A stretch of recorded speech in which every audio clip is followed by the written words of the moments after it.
एक बाबरी मस्जिद के बाद आज 40,000 स्थान कहा जा रहा है कि देश में ऐसे हैं जहां गड़े पुर्दे उखाड़े जा सकते हैं।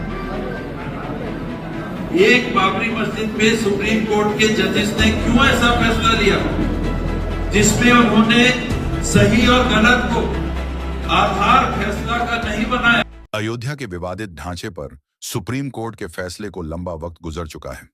ढांचे की जगह राम मंदिर आकार ले चुका है, लेकिन सुप्रीम कोर्ट के फैसले पर सवाल उठाया जाना बंद नहीं हुआ है। छत्तीसगढ़ कांग्रेस के वरिष्ठ नेता और पूर्व डिप्टी सीएम टीएस सिंहदेव का एक वीडियो वायरल हो रहा है, जिसमें सिंहदेव सुप्रीम कोर्ट के फैसले पर सवाल खड़े कर रहे हैं। बीजेपी इसे सिंहदेव का हिंदू विरोध रुख बताकर कांग्रेस पर निशाना साध रही है। इस पर सियासत गर्मा गई है।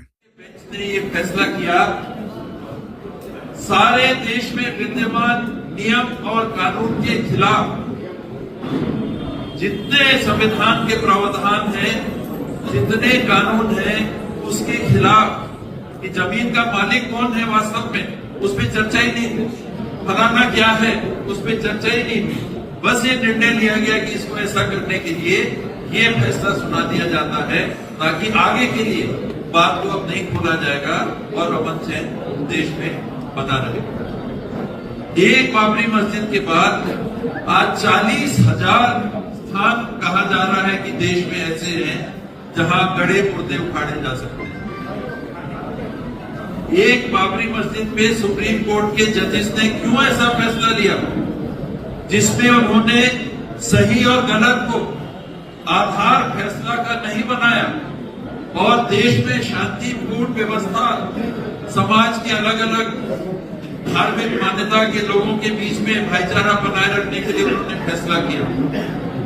केवल एक अपवाद के रूप में, और ये कहते हुए कि ये अपवाद है, ये कहते हुए कि जिन्होंने भारतीय बाबरी मस्जिद का ढांचा गिराया उन्होंने गैर कानूनी काम किया, ये कहते हुए उन्होंने वो फैसला दिया। वहीं छत्तीसगढ़ बीजेपी के विधायक अजय चंद्राकर ने पलटवार करते हुए कहा कि कांग्रेस का असली चरित्र यही है जो टीएस सिंहदेव ने कहा है। अभी देश की संसद में संविधान पर बहस चल रही है। कांग्रेस का असली चरित्र यही है जो टीएस सिंहदेव जी ने कहा। संवैधानिक संस्थाओं का अपमान, संवैधानिक संस्थाओं की व्यवस्था पर प्रश्न चिन्ह खड़े करना, संवैधानिक संस्थाओं के फैसले को गलत कहना, ये सीधे सीधे देश की संवैधानिक संस्था और खासकर न्यायपालिका का अपमान है और ये टिप्पणी है।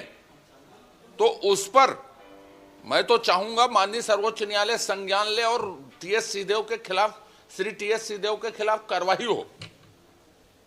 ये विशुद्ध रूप से अवमानना है। इस बयान के दूसरे भी संदर्भ में हिंदू के खिलाफ इस तरह नहीं, दूसरे संदर्भ का तो सवाल ही पैदा नहीं होता। उनको अभी मत देना चाहिए। अभी संभल में जो मंदिर निकला है, सांसद के वहां के 100 मीटर 150 मीटर दूरी में उसके घर के अंदर पूजा कल से शुरू हुई है। उस पर 48 साल 50 साल से उसमें कब्जा था, उसकी कार्बन डेटिंग हो रही। उस पर सिंहदेव जी क्या कहना चाहते हैं ये स्पष्ट होना चाहिए। फिर बाकी जगहों की बात करेंगे तो तुरंत का मसला। तो ये कोई फिलिस्तीन का झोला लेके आ रहा है, कोई तुष्टीकरण की बात कर रहा है, कोई संविधान का अपमान कर रहा है और देश में नैरेटिव फैलाने की कोशिश कर रहे हैं कि संविधान खतरे में है।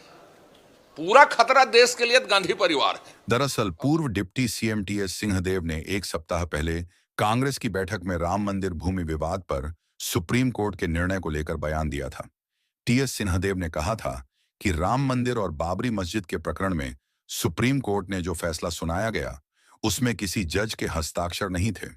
उस समय जो विशेष और विषम परिस्थिति बन गई थी उसे रोकने के लिए 5 जजों की बेंच ने यह फैसला किया। नियम और कानून, संविधान के प्रावधान के खिलाफ यह फैसला सुनाया गया।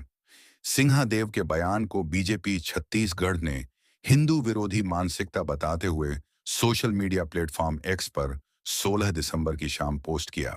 इधर सर्व हिंदू समाज पूर्व डिप्टी सीएम टीएस सिंहदेव के द्वारा राम मंदिर पर दिए गए विवादित बयान को लेकर नाराज है और कोतवाली थाने में एफआईआर दर्ज कराने के लिए ज्ञापन सौंपा।